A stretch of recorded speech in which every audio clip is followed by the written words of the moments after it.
My name is Aurelia Voss, 35 years old. I never thought I'd have a place that felt so perfectly mine.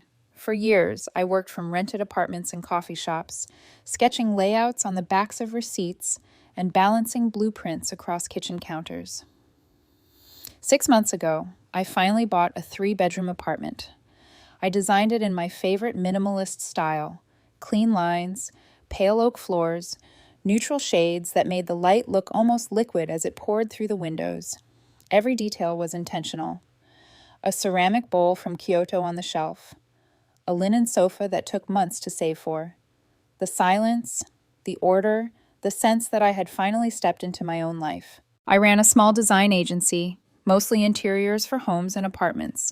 My team worked from a compact office nearby, but I preferred my apartment as my main workspace. It gave me the freedom to sketch, revise, and jump into client calls without the hum of other voices. My place was both a sanctuary and an engine for my future. That sanctuary lasted less than half a year. It started with a call from my sister Barbara. She was older by 3 years, married to Tom with 2 children, 8 and 6. "Our landlord's doing major repairs," she said, her voice pitched high, urgent but rehearsed. "We just need somewhere to stay for about a month. Your place is perfect." I hesitated. My parents' house was cramped, but still, why not there? She brushed it off quickly. "Too far from Tom's job. Too many of us to squeeze in. Please, Aurelia, just 1 month." The word month echoed in my head like a promise carved in fog. "Fine," I said at last, but I made my voice firm. "Only the essentials. The rest goes in storage or stays at Mom and Dad's garage." "Of course, thank you. You're saving us." 2 days later, a moving truck pulled up outside my building. I watched from the window as Barbara and Tom unloaded not a month's worth of essentials, but what looked like their entire apartment. Boxes upon boxes, lamps, toys, extra chairs. By the time everything was carried upstairs, my minimalist living room resembled a warehouse.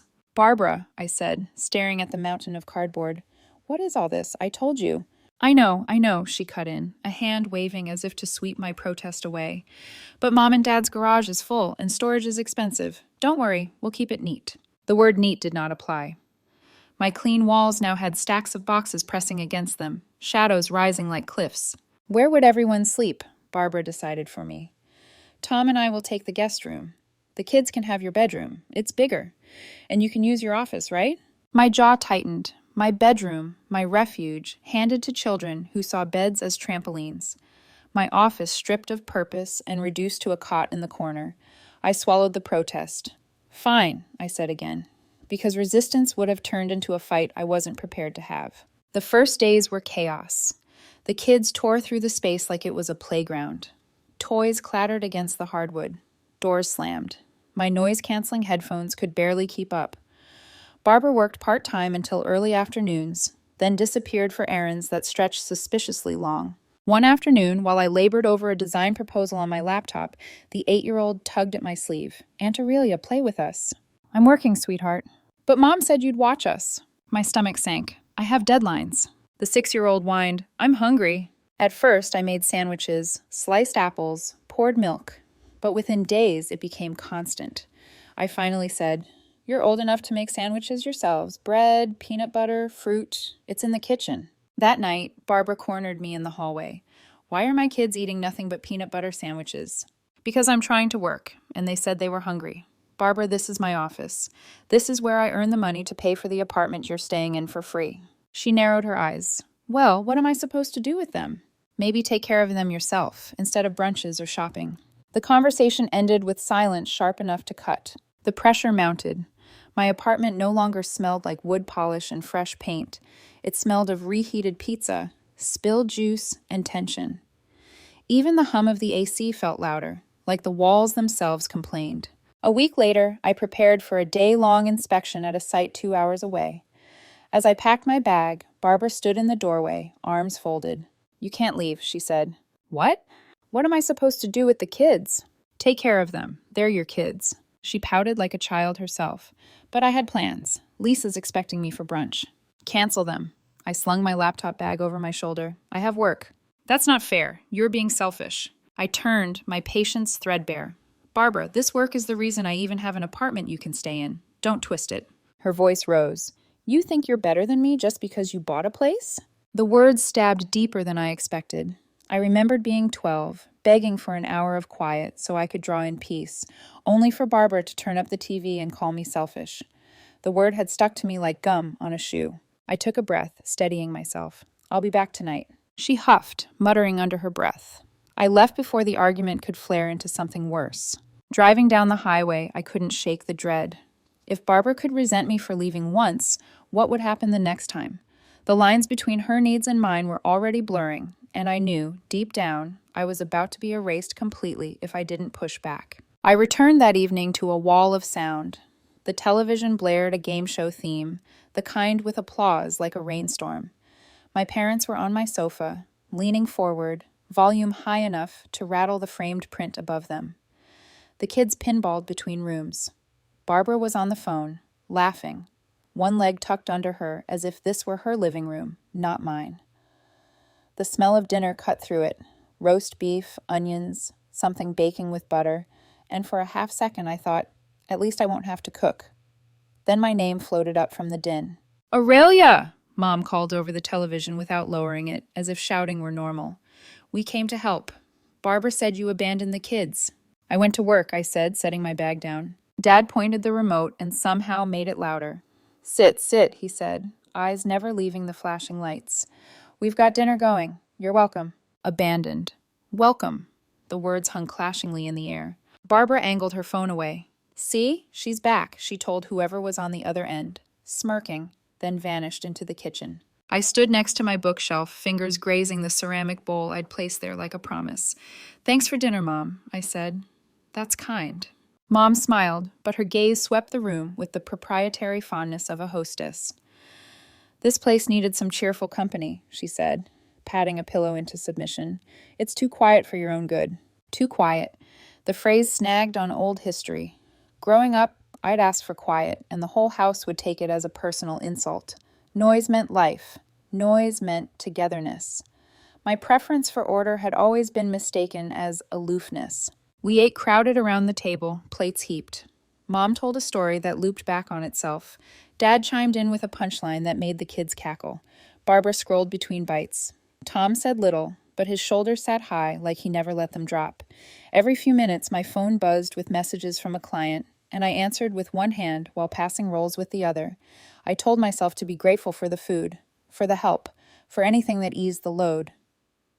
Gratitude didn't blunt the ache of losing control in my own home. After dinner, my parents didn't leave. They stayed the next day, and the day after that. "We'll be here at noon," Mom announced like a standing appointment, so Barbara can shop and take care of errands. The kids learned the TV remote code faster than I remembered my Wi-Fi password. The afternoon soundscape solidified into a routine. The hum of my AC fighting the heat, the TV roaring, the kids shrieking over the couch, my mother narrating everything, Barbara breezing in and out with shopping bags and fresh gossip. The only reprieve was dinner. Mom cooked like a woman trying to convince a reluctant world to be tender.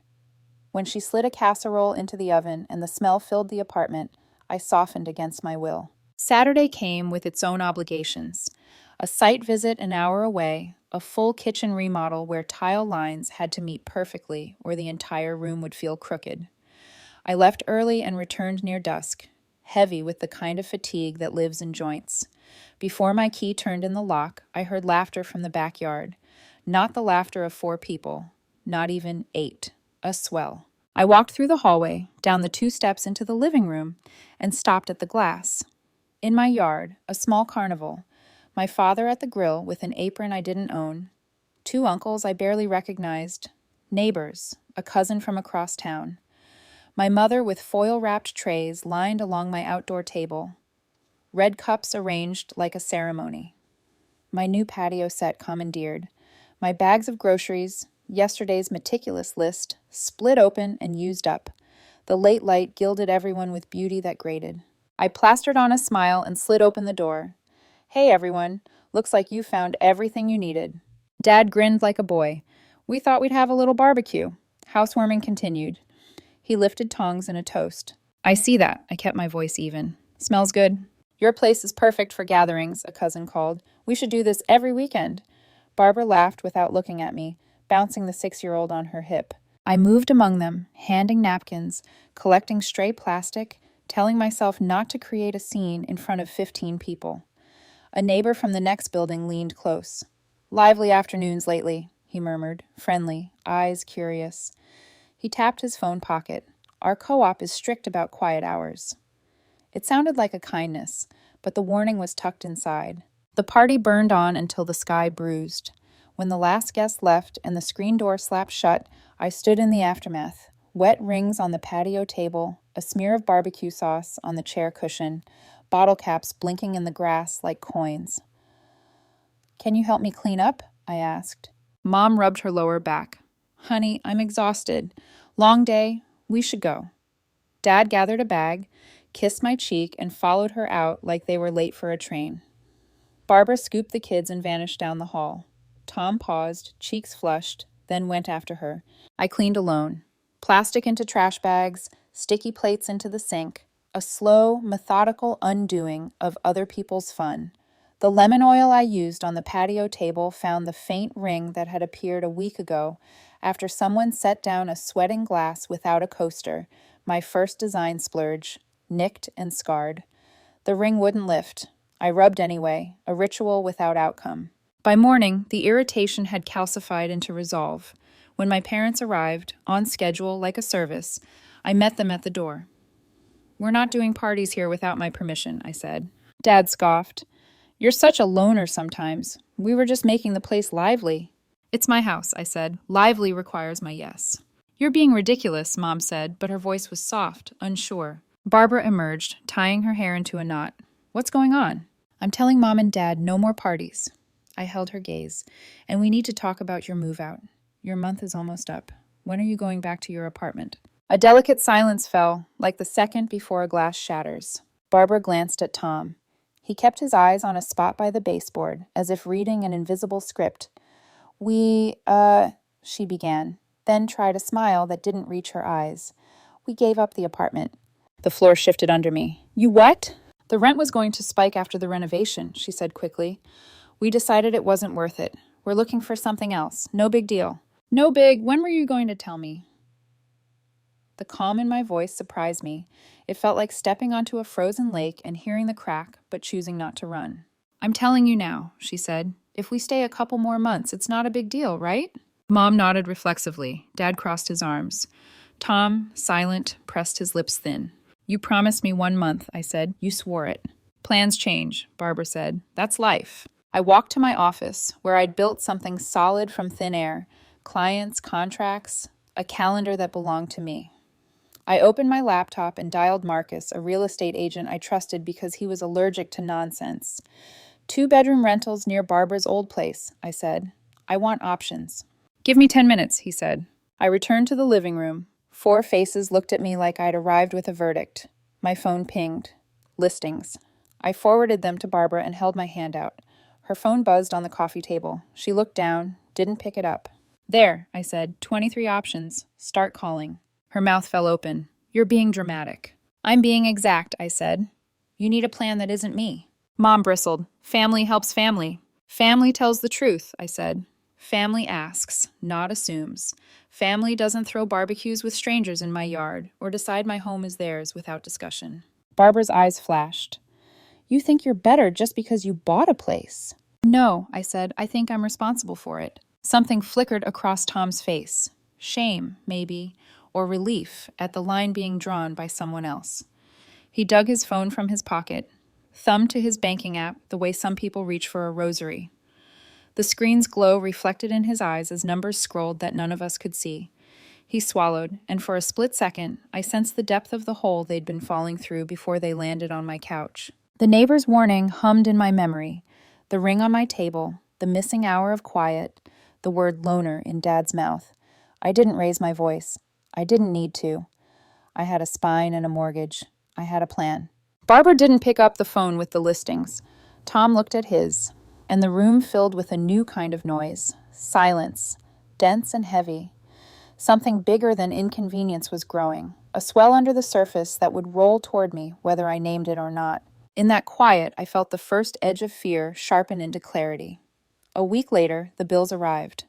I sat at my desk, the one corner of my apartment that still belonged to me, and flipped through the envelopes. Electricity, nearly triple my normal amount. Water, doubled. Gas, high enough that I checked the meter twice, convinced it was an error. Then I added up groceries, 4 times my usual monthly cost. I thought of the barbecue, the daily meals, the endless laundry, all of it scrawled across numbers that screamed what words couldn't. That night, at dinner, I slid the stack of bills onto the table. We need to talk. Barbara forked pasta into her mouth, eyes on her phone. Tom chewed slowly, already wary. The kids clattered utensils against plates like drums. These are last month's utilities, I said, tapping the stack. The total is unsustainable. If you're not moving out by next month, you'll pay me $1,000 in rent and half the groceries. Barbara choked, coughing, reaching for water. 1,000? Are you insane?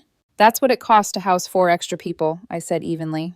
Tom set down his fork. We're not paying you rent, you're family. Family doesn't mean free, I said. Family doesn't mean my savings bleed into debt because you don't want to plan. 2 weeks. Either pay or find another place. Barbara's face flushed crimson. You're heartless. I'm being clear. They stormed off, slamming the guest room door, and silence fell like a dropped curtain. I thought silence would soothe me. Instead it echoed, hollow and uneasy. The next morning, my parents appeared at the door as if summoned. Mom's voice rose before I'd even stepped back to let them in. You can't throw your sister onto the street. She's not on the street, I said. She has options. You're cruel, she snapped. I'm reasonable. This is my house. I decide who lives here. Dad jabbed a finger. We raised you better. You raised me to stand up for myself, I said. That's what I'm doing. They left with mutters of disappointment, leaving the air thick with old guilt. The following days blurred into silence. Barbara and Tom barely spoke to me. The kids grew quiet, sensing tension like weather. I buried myself in work, grateful for deadlines that made sense when family didn't. Then came the out-of-town project, a 3-day oversight on a commercial remodel. I left early, heart lightened by distance. By the 3rd night, though, unease gnawed at me. I pulled into the garage late, headlights sweeping across familiar walls, but even before I unlocked the door, the sound hit me. Bass-heavy music, laughter, a cheer. Inside, strangers filled my apartment. Red cups perched on my shelves. Someone leaned against the kitchen counter, eating chips from my ceramic bowl. My living room was a club. Barbara swayed, drunk, grinning wide. What the hell is going on? I shouted. Heads turned. Someone smirked. Party's on. Barbara stumbled toward me, glass sloshing. Don't be such a party pooper. This is my house. She leaned in, eyes glassy. If you don't like it, you can leave. Laughter broke out, sharp as knives. A man I'd never seen raised his cup. Yeah, get lost. My throat closed. Strangers jeered inside the walls I had worked years to own. I could have called the police, but the idea of escalation with drunken strangers made my skin crawl. Instead, I grabbed my purse, walked out, and didn't look back until I reached the hotel 3 blocks away. In the bathroom, under harsh fluorescent light, I opened my notes app and typed one phrase. 2 weeks. My hands shook, but the words steadied me. A plan was forming. Morning came too early. I returned home, the music gone, the apartment gutted of people, but not of their traces. Bottles rolled on the floor, cigarette burns scarred my coffee table, food crusted the sink. The ceramic bowl lay chipped on the counter. I didn't cry. I didn't scream. I began to pack. Barbara's clothes folded into boxes, the kids' toys sorted by size. Tom's suits hung neatly in garment bags.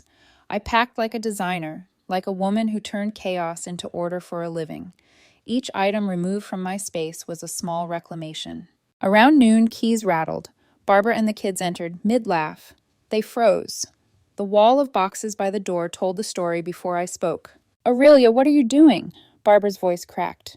You can't kick us out. We have nowhere to go. You should have thought of that before you threw a party in my house and told me to leave.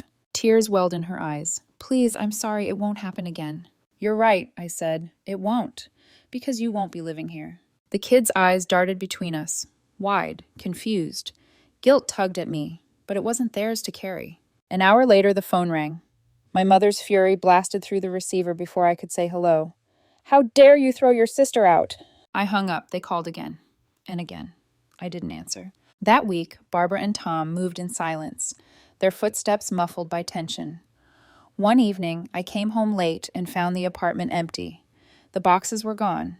The kids' toys, Tom's suits, Barbara's bags, vanished without a note, without repayment. I walked through the rooms, the quiet a shock after weeks of noise. My living room looked like mine again. My bedroom no longer held children's drawings taped to the wall. My office was just an office. Relief swelled in me, tangled with grief I didn't expect. That weekend, I deep cleaned like a ritual, shampooed carpets, scrubbed grout, polished wood until it gleamed. When I finished, I stood in the middle of my restored space, exhausted but whole. For months, there was nothing. No calls, no visits, no guilt trips. Work surged forward. My agency grew. I hired another designer.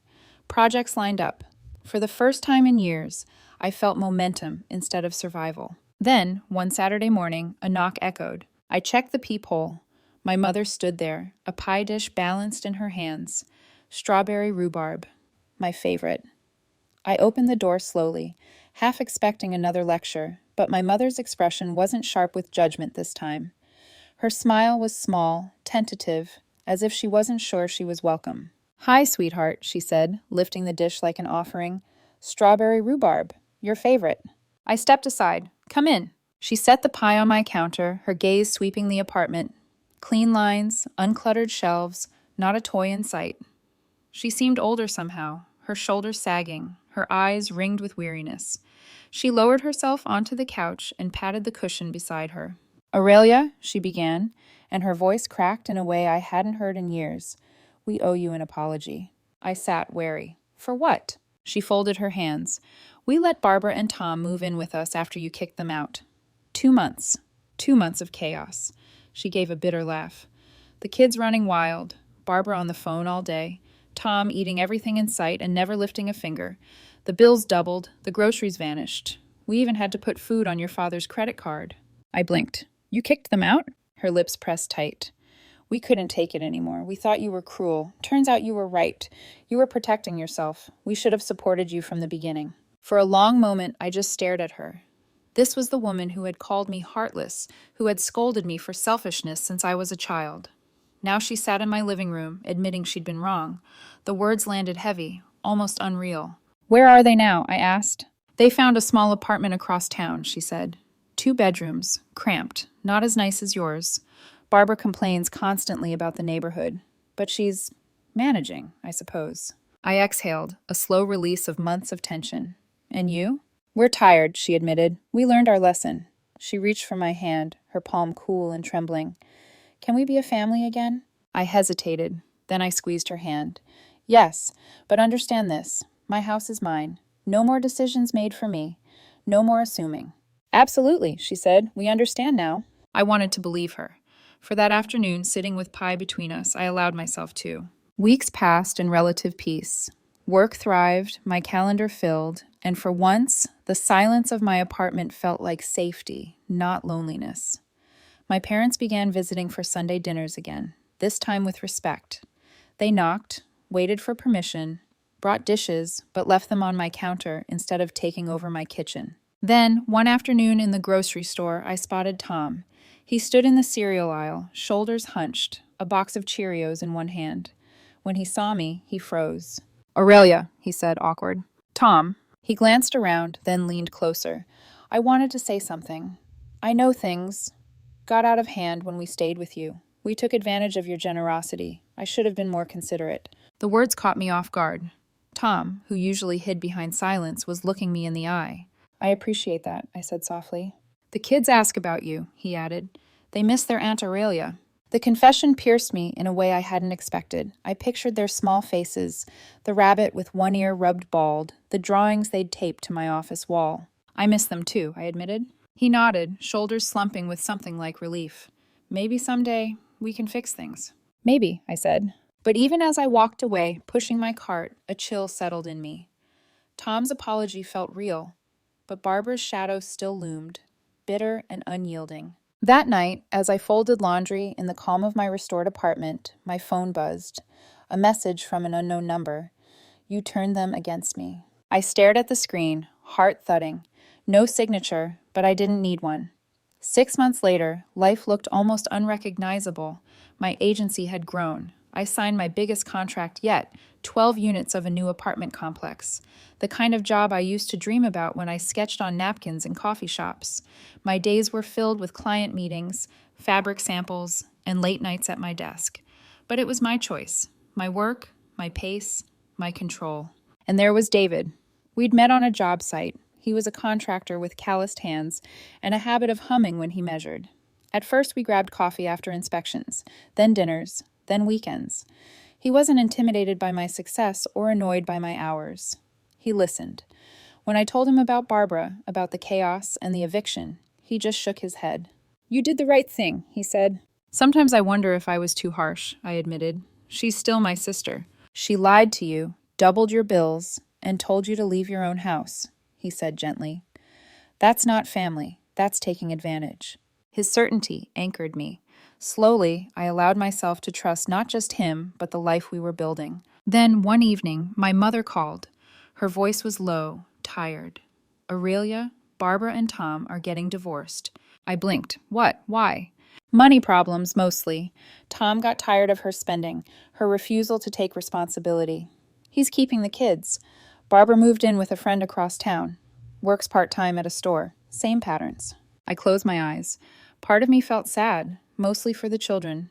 Another part of me wasn't surprised. Barbara had been sprinting from accountability for years. "Has she asked you and Dad for help?" I asked. "She tried," Mom said. "But we told her no. We learned." There was pride in her voice, the kind that comes late but still matters. "Good," I said softly. Another 6 months passed. David and I got engaged. We planned a small wedding by the lake, just 50 guests. On the day itself, the weather was clear, the water like glass. My parents came, both smiling in a way I hadn't seen in years. Barbara wasn't invited, though I doubted she would have come. During the reception, my father pulled me aside. He looked at me with eyes that seemed both older and softer. "I'm proud of you, Aurelia," he said. "You built a good life, and I'm sorry it took us so long to see that Barbara was taking advantage. We thought we were helping her, but we were enabling." His words felt like a benediction. Later that night, as the candles burned low and the music slowed, I glanced around the room. My husband laughing with my colleagues, my parents dancing gently, friends raising glasses. This was family too, the kind you chose, the kind that respected boundaries instead of breaking them. 2 years after it all began, I sat in my apartment with David, now my husband, sipping tea in the evening quiet. My phone buzzed with a message from Mom. Barbara got evicted from her friend's place. She asked if she could stay with us again. We told her no. We're too old for that chaos. I set the phone down and looked around. The apartment was clean, ordered, filled with the hum of peace instead of conflict. Sometimes people think cutting off family makes you cruel, but I'd learned you can't help people who don't want to change. You can't build peace on the ruins of someone else's choices. Barbara had made hers, and I had made mine. A month after that text from my mom, I was rearranging fabric swatches in my office when a familiar notification tone pinged. An unknown number again. For a moment, I thought it might be a client, but the message made my stomach tighten. "You ruined everything. First my home, then my marriage, now my family. Happy? Barbara!" The bitterness bled through every word. I didn't reply. I stared at the screen until the letters blurred, then powered the phone off. Answering her wouldn't change anything. Her story had always been the same. Blame, deflect, accuse. Accountability never entered the picture. That weekend, David and I escaped to the beach condo I'd finally bought. A small place, nothing flashy. But when the balcony doors opened and the salt air swept in, I felt free. We spent the days walking along the shore, evenings cooking simple meals together. For the first time in years, my life felt steady, like a foundation poured strong. Yet, even there, Barbara's shadow lingered. On the second morning, as I sipped coffee and watched gulls dip across the horizon, I asked David, "Do you think she'll ever change?" He set down his mug. "Not unless she wants to, and from everything you've told me, she doesn't. She wants someone to rescue her, not someone to walk beside her." His words stung with their truth. Back home, months slipped by in a rhythm I began to trust. Work, love, family dinners with my parents. Peaceful now, without battles brewing beneath the surface. We didn't speak of Barbara. It was an unspoken truce. Acknowledge her absence, but don't invite her chaos back in. Then, one evening, after a long day finalizing design approvals, I came home to find my father waiting in the lobby of my building. His posture was stiff, hands clasped in front of him, as if he were holding something fragile. "Dad?" I asked, startled. He gave me a weary smile. "I needed to talk without your mother overhearing." We rode the elevator together, the hum filling the silence. Inside my apartment, he lingered by the window before speaking. "Your sister showed up at our house yesterday. Begged, cried, said she had nowhere left to go." My stomach clenched. And we said no. For the first time in our lives, we said no. His voice shook, but not with anger, with resolve. "Your mother cried after, but she knows it was the right choice. We can't save her from herself." I studied him, this man who had always chosen noise over boundaries, rescue over reason. He looked different, lighter, somehow, even in his exhaustion. "I'm proud of you," I said quietly. He nodded. "Funny thing is, it took watching you stand firm to realize we could too." We sat together for a while, just breathing in the quiet. Later that night, after he left, I curled into David's arms on the couch. The apartment was warm, still, safe. My phone buzzed one more time. Another number I didn't recognize. A single word, "Please." I didn't answer. Instead, I turned off the phone, set it face down, and looked around my home. My sanctuary reclaimed, my peace hard-won. The hum of the AC was gentle now, no longer oppressive. For the first time, it sounded like a lullaby. And I understood, fully and finally, boundaries weren't walls to keep people out. They were the doors I chose when I decided who could walk through. Some doors stayed locked, some stayed open. That was my choice. And in that choice, I was free.